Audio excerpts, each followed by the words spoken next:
one of the posts that's on X, right out of my 40,000 plus posts, some of the stories that I've told of what they do to us are so extreme. It's unbelievable what they've done. But one in particular that was so harming, and I could not believe it.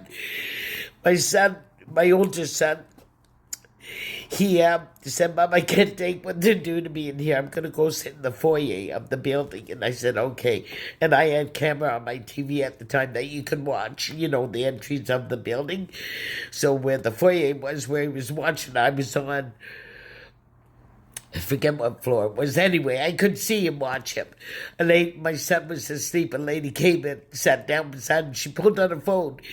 And 2 red wires were connected to her phone. Anyway, I was watching, she was doing stuff.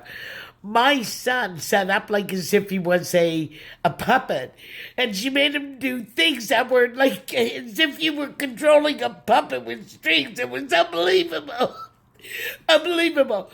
And they must have told her I'm coming down because I ran down to go and see, and she was taken off and got in a van.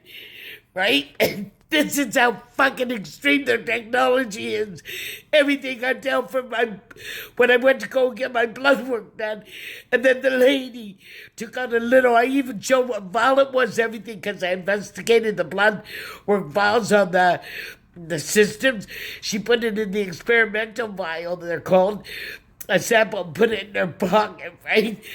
And then now my son and I, when they would hurt us in my planes, and I would go in my vehicle when I drove at that time, and we'd go to a farmer's field and hide in my vehicle. I'd drive in where I could find a spot and hide under a tree.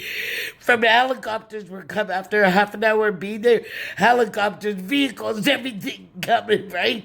It was mind-blowing, the things that they do to us. Anyway, you gotta see it. I don't know why X won't let me on there. I've done nothing wrong. Same as fucking Instagram don't let me on there no more. Right? It's bullshit.